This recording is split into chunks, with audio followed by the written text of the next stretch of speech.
¿Qué consideraciones tenemos que tener con respecto al balance de masa? Bueno, ¿cómo se realiza el diseño del balance de masa? Tenemos que diagramar la capacidad que tiene nuestra instalación para poder movilizar esa masa. Tenemos que ver cuáles son los caudales de las corrientes, y acá por corriente no estamos hablando de una corriente de agua, sino que estamos hablando del flujo de la materia, el flujo de la masa. Es decir, si yo trabajara en esta fábrica de producción de tomates, de puré de tomates o de salsa de tomate, mis corrientes, por ejemplo, podría ser el ingreso de tomate de materia prima, tomate fresco, materia prima. Eso es una corriente. Otra corriente es si yo, por ejemplo, tuviera que agregarle una proporción de aditivos o de ingredientes que van más allá de la materia prima tomate. Por ejemplo, un texturizante, un espesante que use el 2 al 5%, entonces implica que yo tengo que estar agregando ese caudal de esa corriente, calculándolo. Si yo realizo una salsa que es más dulce, a lo mejor le puedo estar agregando azúcar a esos tomates. Entonces yo necesito tener ese caudal de las corrientes. Es decir, por ejemplo, le agrego azúcar a una razón de 15 kilos por hora. Entonces yo tengo un caudal de corriente.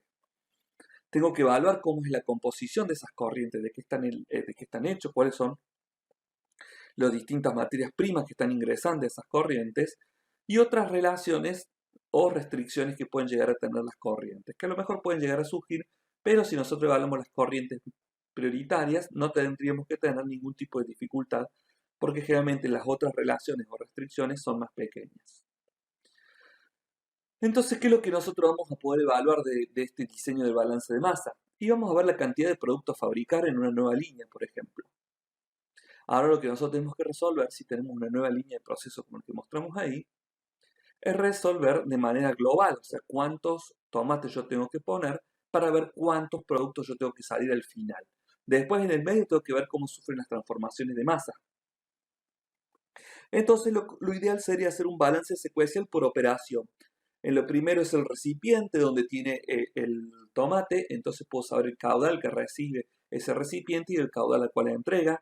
Tengo una trituradora que tritura a una determinada velocidad, entonces tengo que saber cuál es la velocidad para ajustar el caudal que ingresa y el caudal que va saliendo. Después tengo un elevador que lo va a tirar en una cinta de transporte a ese tomate triturado, por lo cual yo necesito saber a qué velocidad transporta, cuántos kilos transporta, y la cinta también a qué velocidad se mueve y a cuántos kilos transporta en una unidad de tiempo. Es decir, la cinética, la velocidad en la cual se generan estos flujos, estos caudales. Generalmente se puede tomar como base dos cosas, la materia prima o la capacidad de producción deseada. Es decir, yo puedo decir, bueno, si voy a hacer una línea nueva, yo sé que necesito producir un total de 100.000 kilos de puré de tomate al mes, porque esa es la previsión de ventas que voy a tener. Entonces voy a instalar una fábrica para que soporte y tolere 100.000 kilos de puré de tomate al mes. Ahora, si yo tengo la materia prima, y la materia prima a lo mejor es más escasa, entonces yo tengo que ajustar, es decir, en esta región voy a conseguir aproximadamente 60.000 kilos de tomate al mes. Es decir, que yo no puedo proyectar una venta por 100.000 cuando en realidad estoy consiguiendo a un precio razonable y si tenés que transportar e ir a ganancias negativas por el costo que tiene el traslado de ese producto, entonces yo voy a tener que ajustar la línea nueva a los 60.000 kilos que puedo conseguir en la zona. De ahí en más puedo proyectar con los productores agropecuarios de ir creciendo. Si me están demandando realmente 100.000 kilogramos de tomate, entonces puedo hablar con los productores para que intensifiquen o para que migren parte de su producción de otras especies productivas vegetales a tomate. Entonces que también otra cosa es analizar la secuencia de operaciones que lleva el proceso y determinar cuál es el proceso limitante. O sea, yo me tengo que fijar en todas estas operaciones que ustedes ven ahí abajo en el dibujo, cuál de todas estas operaciones puede ser limitante, es decir, cuál de estas operaciones es la que va a ser el cuello de botella, es la que va a ir más lento. Entonces, por más que yo tenga una trituradora que me triture 10.000 kilohoras, si yo tengo una cinta de transporte que transporta 1.000 kilohoras, de nada me va a servir triturar 10.000 kilohoras si mi cinta de transporte transporta 1.000 kilohoras. Entonces yo tengo que ajustar la trituradora a 1.000 kilohoras. ¿Por qué? Porque si no voy a triturar más de lo que la cinta puede transportar, entonces se va a derramar, se va a chorrear por todos lados ese tomate y va a salir fuera del proceso. Entonces es muy importante determinar cuál de todo este proceso tiene la operación que es limitante. De esta forma nosotros a través del balance de masa podemos analizar la capacidad de producción de una empresa y la cantidad de recursos en forma de materia prima necesaria para obtener una determinada cantidad de materia en forma de producto deseado o limitado por la capacidad, porque yo a lo mejor puedo desear producir X cantidad y si mi proceso produce 100.000 kilos al mes y yo estoy vendiendo 60.000 kilos al mes, yo tengo un 40% de capacidad ociosa. ¿Qué significa? Que hay un 40% de la capacidad de esta línea de proceso que no la puedo utilizar porque no hay una demanda en el mercado. Entonces yo debería incrementar las acciones de marketing para que se incrementen las ventas y de esa manera poder trabajar sin capacidad ociosa, que sería lo adecuado.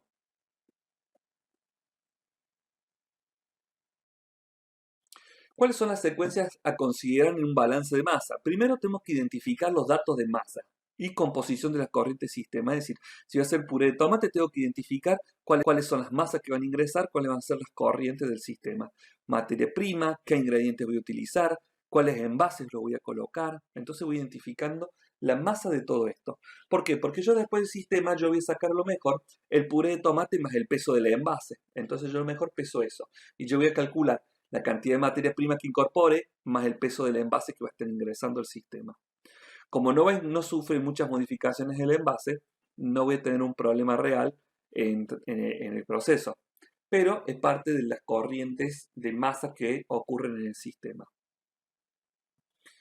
Después tengo que dibujar un diagrama del bloque del proceso, el proceso total, identificando todas las corrientes que ingresan, identificando también las corrientes que salen de este proceso y definir los límites del sistema, es decir, definir cuáles son los puntos o los cuellos de botella que hacen que mi producción sea el límite. También los límites del sistema está haciendo referencia a si yo considero un proceso como si fuera todo un sistema, tengo que definir dónde está la frontera de ese sistema para poder ver cómo atraviesa la frontera la masa, la energía y el trabajo. Indicar todos los datos disponibles en el proceso. Mientras más datos tengamos, mejores decisiones podemos tomar. Entonces, hay que indicar todo lo posible relacionado al proceso. También tenemos que elegir una base de cálculo adecuada en función de la masa o tiempo para realización de los cálculos. Entonces puedo decir, bueno, yo quiero sacar 10.000 kilos al mes o puedo decir cuántos kilos yo voy a estar produciendo en X cantidad de tiempo. Entonces tengo que definir si voy a procesar los 60.000 kilos en cuánto tiempo o si yo voy a obtener tanto tiempo de procesamiento, es decir, yo quiero trabajar 8 horas al día en esta máquina y de esa manera voy a calcular la cantidad de materias primas que yo voy a necesitar si trabajo un solo turno. Ahora, si no importa los turnos, importa la cantidad de masa que yo quiero trabajar, voy a decir, bueno, yo necesito procesar 10.000 kilos al día. Entonces, de esa manera, ajusto los tiempos de producción. Escribir de manera secuencias los balances de masa de cada operación. Es decir, yo pongo cada balance de masa de cada operación. Es decir, si mi proceso consta de 5 operaciones, yo primero voy a ver la operación 1 y voy a hacer su balance de masa, la operación 2, etc. Y después voy a hacer todo el diagrama secuencial del proceso o del sistema analizado. Y por último, resolver los balances de masa de cada operación para realizar la sumatoria del sistema. Entonces tengo que resolver cualquier tipo de problemas o todos los cálculos para después poder sumar todos los balances de masa y me da el balance del sistema.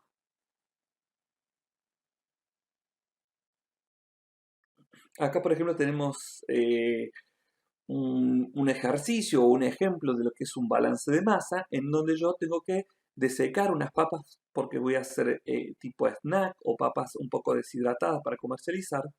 Y tengo 50 kilogramos de copo de papas húmedas, o podríamos decir rodajitas de papas húmedas, que tienen un 75% de humedad de base húmeda. Eso es lo que ingresa al sistema.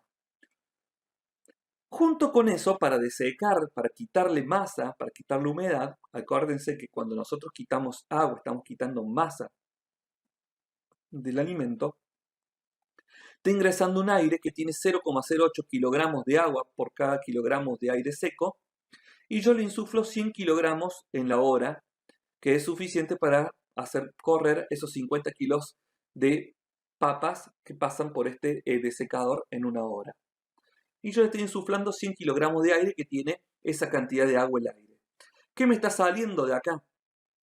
En esa hora me está saliendo aire 0,18 kilogramos de agua por kilogramos de aire seco. Es decir, que paso de 0,08 a 0,18. Quiere decir que este aire está desecando a estas papas y está arrastrándose agua.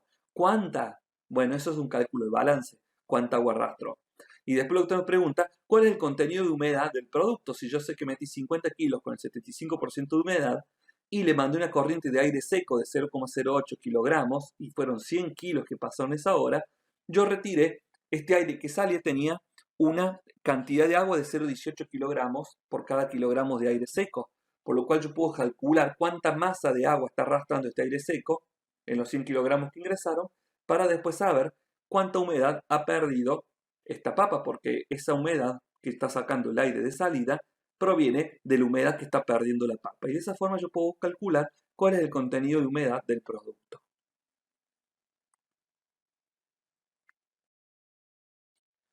Vamos ahora a hablar un poco de lo que es el balance de energía. ¿Cuál es el concepto de balance de energía? Bueno, balance de energía se basa en las leyes de la termodinámica. Acá tenemos la primera ley de termodinámica que dice que el balance de energía está centrado en la termodinámica. Los procesos térmicos son aquellos en donde más se utilizan estos cálculos. Es decir, que las leyes de la termodinámica y la aplicación de balance de energía en donde más se utilizan son en los procesos de características térmicas, es decir, de transferencias de calor. La primera ley de la termodinámica habla sobre la conservación, es decir, la energía no puede crearse ni destruirse, solo puede transformarse. Entonces, acá la energía no se va a desaparecer, ni tampoco se va a crear de la nada, sino que esta energía se va a transformar. La energía puede almacenarse en un objeto o transferirse a otro en forma de energía térmica o mecánica. Por ejemplo, una agitación es yo estoy aplicando una energía en forma de agitar en otro tipo de producto que es el componente del sistema. Por ejemplo, el jugo que se está agitando, yo estoy aplicando ahí en forma mecánica energía. La energía también puede transformarse de una forma u otra, como por ejemplo, la energía eléctrica puede transformarse en energía térmica.